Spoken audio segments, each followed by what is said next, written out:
नमस्कार, जोहार, मैं संजय और आप देख रहे हैं न्यूज़ झारखंड। चलिए जानते हैं सुबह से लेकर शाम तक की तमाम बड़ी खबरों को। शिक्षक संघों के साथ बैठक में शिक्षा मंत्री जगन्नाथ महतो का फैसला, दूसरे कार्य नहीं करेंगे। सूबे के शिक्षक, मिड डे मील के काम से मुक्त किए जाएंगे शिक्षक। झारखंड के प्रारंभिक स्कूलों के शिक्षकों को मिड डे मील के काम से मुक्त किया जाएगा। शिक्षकों को न भोजन बनवाने की चिंता रहेगी, न चावल या कुकिंग कॉस्ट की राशि भेजने और न ही उसकी रिपोर्ट भेजने की। शिक्षक अब सिर्फ स्कूलों में बच्चों को पढ़ाएंगे। शिक्षक संघों के साथ शिक्षा मंत्री जगन्नाथ महतो की हुई बैठक में इस पर निर्णय हुआ है। शिक्षा मंत्री के आवास में विभिन्न शिक्षक संघों की बैठक में अन्य गैर शैक्षणिक कार्यों और स्कूलों से विभागों को कई तरह की रिपोर्ट भेजने के काम से मुक्त करने की बात उठी है। इस पर शिक्षा मंत्री ने कहा है कि चुनाव और जनगणना को छोड़ अन्य गैर शैक्षणिक कार्यों में शिक्षकों को नहीं लगाया जाएगा। इसके लिए अधिकारियों और शिक्षक संघों के साथ एक बार और बैठक होगी। 29 जून को नेतरहाट में बैठक होगी, जिसमें विभिन्न शिक्षक संघों के 11 प्रतिनिधि हिस्सा लेंगे। आलीशान मकान में आईटी टीम की दूसरे दिन सर्च जारी। टैक्स हेराफेरी को लेकर कर रही है जांच। राजधानी के प्रमुख ऑटोमोबाइल और कपड़ा व्यवसायी पोदार बंधु के कांके रोड स्थित निर्माणाधीन आलीशान घर में आईटी की टीम पिछले 24 घंटे से सर्च ऑपरेशन चला रही है। सूत्रों से मिली जानकारी के अनुसार आईटी की टीम को टैक्स की हेराफेरी और आय से कम टैक्स जमा करने को लेकर सूचना मिली थी, जिसके बाद यह सर्च ऑपरेशन शुरू किया गया है। गुरुवार को शुरू हुआ यह सर्च ऑपरेशन अभी भी जारी है। कांके रोड स्थित प्रेमसंस चर्च कॉम्प्लेक्स, अपर बाजार समेत अलग अलग स्थानों पर सर्च ऑपरेशन जारी है। प्रेमसंस ग्रुप के पुनीत पोदार एवं पंकज पोदार के विभिन्न ठिकानों के साथ ही झारखंड के बड़े कपड़ा कारोबारियों में शुमार बाबूलाल प्रेम कुमार के विभिन्न ठिकानों पर आयकर विभाग की टीम ने दबिश दी है। मौसम विभाग की चेतावनी, 3 दिन चलेगी लू। सलाह, धूप में निकलने से बचे लोग। उमस के साथ तेज गर्मी ने लोगों का जीना मुहाल कर दिया है। प्री मानसून में काले बादलों के बावजूद राहत की बूंदें ना गिरने से हालत और बिकट हो गए हैं। सेहत के लिहाज से अगले 3 दिन और भारी पड़ने वाले हैं। मौसम विभाग रांची ने चेतावनी जारी की है कि रांची समेत मेदिनीनगर, लातेहार, गढ़वा में रविवार तक लू चलने की संभावना है। तापमान 40 डिग्री के पार होने के भी आसार हैं। साथ ही यह भी लोगों को धूप में नहीं निकलने की सलाह दी है। रांची शहर का अधिकतम तापमान 41 डिग्री और न्यूनतम तापमान 27 डिग्री रह सकता है। इधर आज शुक्रवार को रांची सहित राज्य भर में उमस के साथ तेज गर्मी जारी है। मौसम विभाग ने अगले 2 दिनों तक रांची सहित गढ़वा, पलामू, चतरा, लातेहार, लोहरदगा, गुमला और सिमडेगा में लू के लिए अलर्ट जारी किया है।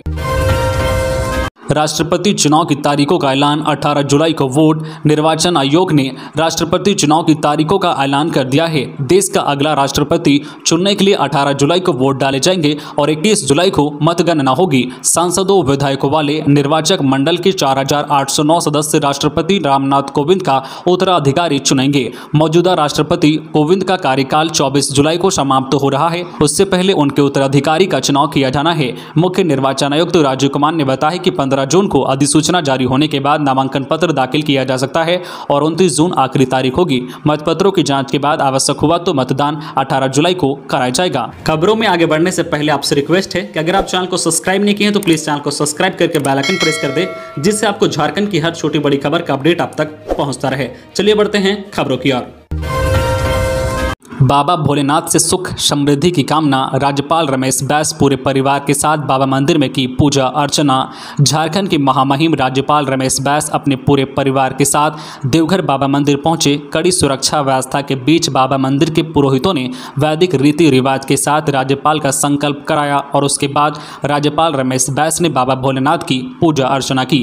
मौके पर महामहिम राज्यपाल ने कहा है कि उन्होंने बाबा भोलेनाथ से कामना की है कि झारखंड में सुख शांति रहे, झारखंड विकास के पथ पर हमेशा आगे बढ़े और देश के अन्य राज्यों में अपना झारखंड हमेशा अग्रणी रहे। महामहिम अपने पूरे परिवार के साथ बाबा मंदिर पहुंचे थे। इससे पहले जिला प्रशासन और पुलिस प्रशासन ने सुरक्षा के कड़े इंतजाम किए थे। लाखों का नुकसान। कचरा गोदाम में लगी आग से पूरा सामान जलकर राख। बड़ी खबर बोकारो से, जहां चास थाना क्षेत्र के जोधाडी मोड़ हनुमान मंदिर के पास कचरा गोदाम में आज अहल सुबह लगी भीषण आग से गोदाम में रखा पूरा सामान जलकर राख हो गया। हालांकि इस आगलगी की घटना के बाद अगल बगल रिटायर मूवी सहित अन्य दुकानें जलने से बच गई। घटना की जानकारी ओम एंटरप्राइजेस कचरा गोदाम के मालिक संजय कुमार को मिलते ही मौके पर पहुंचे और इसकी सूचना झारखंड अग्निशमन विभाग चास को दी। मौके पर पहुंची 3 दमकल की गाड़ियों ने आग पर काबू पाया। हालांकि जिस प्रकार से आग लगी है उसके बाद दीवार को जेसीबी से तोड़कर अग्निशमन विभाग के कर्मी आग बुझाने में लगे। आग लगने के कारणों का पता नहीं चल पाया है। यह कचरा गोदाम पिछले 7 सालों से चल रहा था। दुकान मालिक संजय कुमार ने बताया कि कल रात पूरी तरह से सुरक्षित ताला लगाकर घर गए थे और आज सुबह इसकी सूचना मिली। उन्होंने बताया कि इस आग लगी की घटना में करीब 35 लाख रुपए का नुकसान हुआ है। पलामू में मिनी ट्रक ने 4 बाइक को रौंदा, 1 की मौत, 4 की हालत गंभीर। पलामू जिले के पंडवा थाना क्षेत्र के लोहड़ा के इलाके में भीषण सड़क हादसा हुआ है। नेशनल हाईवे 75 पर एक मिनी ट्रक ने 4 बाइक को एक साथ रौंद दिया। इस घटना में एक बाइक सवार की मौके पर ही मौत हो गई, जबकि 4 अन्य बाइक सवार गंभीर रूप से जख्मी हो गए हैं। सभी घायलों को इलाज के लिए मेदिनी राय मेडिकल कॉलेज एंड हॉस्पिटल में भर्ती कराया गया है। घटना की जानकारी मिलने के बाद मौके पर पहुंची पुलिस ने मिनी ट्रक को जब्त कर लिया है। मुठभेड़ में मारा गया नक्सली कमांडर मतलू तुरी, पुलिस को थी लंबे अरसे से तलाश। नक्सली कमांडर मतलू तुरी बिहार झारखंड की सीमा पर बसे भेलवा घाटी बिहार के चकाई चरका पत्थर से सटे खेरा थाना इलाके के सकदरी जंगल में बुधवार देर रात पुलिस मुठभेड़ में मारा गया। बता दें कि चिराग के मारे जाने के बाद नक्सली संगठन ने मतलू तुरी को नक्सली कमांडर बनाया था और इलाके में दहशत बनाने के साथ सीमावर्ती इलाके में लेवी वसूलने की जिम्मेदारी सौंपी गई थी। बिहार झारखंड की पुलिस को लंबे अरसे से मतलू तुरी की तलाश थी। इसी बीच नक्सली कमांडर के पुलिस मुठभेड़ में मारे जाने की खबर आई है। मारे गए नक्सली कमांडर मतलू तुरी पर भेलवा घाटी थाना में फिलहाल एक मामला दर्ज होने की बात कही जा रही है। उसके पास से एक इंसान से राइफल और भारी मात्रा में गोली और डेटोनेटर बरामद हुआ है। रांची के सदर अस्पताल में अनुबंध पर बहाल किए जा रहे कर्मचारी 77 कर्मियों के बहाली की प्रक्रिया शुरू। रांची के सदर अस्पताल में जल्द नौकरी की बहार आने वाली है। करीब 15 वर्ष बाद अस्पताल के स्पेशलिटी विंग में बहाली की प्रक्रिया शुरू कर दी गई है। निजी डॉक्टरों को अनुबंध पर रखने के बाद अब निर्माणाधीन अस्पताल के लिए कर्मियों की बहाली की जाएगी। इसके लिए सिविल सर्जन ने स्वास्थ्य विभाग को प्रस्ताव भेज दिया है। इसमें सरकार से 77 कर्मियों को आउटसोर्स के माध्यम से बहाल किया जाएगा। इन कर्मियों को बहाली के साथ ही काम का अलग से प्रशिक्षण दिया जाएगा।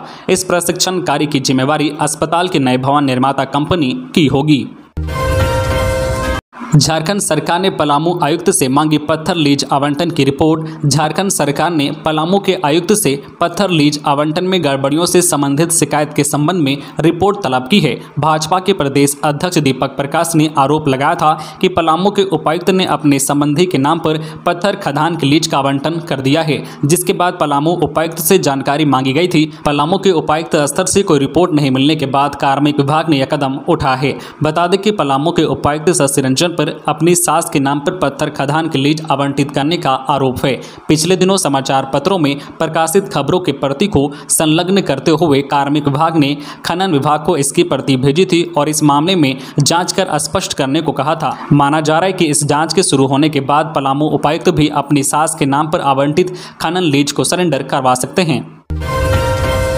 2 विश्वविद्यालय पॉलिटेक्निक संस्थान में शिक्षकों की कमी होगी दूर, साक्षात्कार का शेड्यूल जारी। शिक्षकों की कमी से जूझ रहे राज्य के 3 बड़े शैक्षणिक संस्थानों को जल्द टीचर मिलने जा रहे हैं। शिक्षकों के रिक्त 50 से अधिक पदों पर नियुक्ति होगी। झारखंड लोक सेवा आयोग की ओर से शिक्षकों की नियुक्ति की प्रक्रिया शुरू कर दी गई है। जिन शैक्षणिक संस्थानों में शिक्षकों की नियुक्ति होनी है उसमें 2 विश्वविद्यालय और पॉलिटेक्निक संस्थान हैं। 2 विश्वविद्यालयों में रांची विश्वविद्यालय और बिरसा कृषि विश्वविद्यालय हैं। वही पॉलिटेक्निक में महिला और राज्य के पॉलिटेक्निक शामिल हैं। पुलिस को मिली बड़ी सफलता, डकैत गिरोह के 12 सदस्य को पुलिस ने किया गिरफ्तार। बड़ी खबर जमशेदपुर से, जहां डकैत गिरोह के 12 सदस्य को पुलिस ने धर दबोचा है। गिरफ्तार सभी युवकों पर गोविंदपुर थाना क्षेत्र में शर्मा कंपनी में 23 मई को बंदूक की नोक पर डकैती की घटना को अंजाम देने का आरोप है। बताया जा रहा है कि पुलिस लगातार अपनी अभियान तेज करते हुए मामले में 12 डकैतों को गिरफ्तार कर लिया। साथ ही टाल संचालक को भी गिरफ्तार किया गया है। बताया जा रहा है कि 12 से 15 की संख्या में आए डकैतों ने कंपनी में बंदूक की नोक पर प्रवेश करता था। इसके बाद लोहे का सामान चुराकर एक ऑटो में भरता था और उसके बाद टाल में जाकर बेचता था। हालांकि पुलिस ने सामान भी बरामद कर लिया है। बताया जा रहा है कि डकैतों ने 1 माह में 9 घटनाओं को अंजाम दिया है। 10 लाख कीमत का मूल्य 30 रुपये प्रति किलो के हिसाब से टाल संचालक को बेचता था। फिलहाल पुलिस बाकी डकैतों की तलाश में छापेमारी शुरू कर दी है।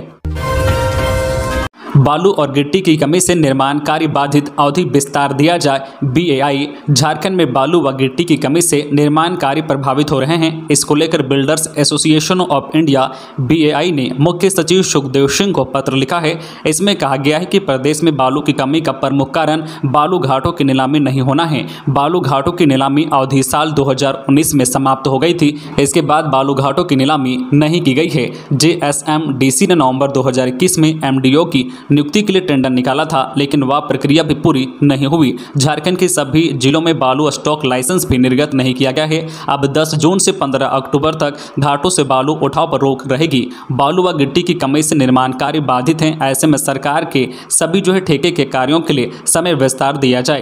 तो ये थी आज की झारखंड की टॉप बड़ी खबरें। इसी तरह झारखंड की हर छोटी बड़ी खबर देखने के लिए आप हमारे चैनल न्यूज झारखंड चैनल को सब्सक्राइब करके बेल आइकन प्रेस कर दीजिए, जिससे आपको झारखंड की हर छोटी बड़ी खबर का अपडेट आप तक पहुंचता रहे।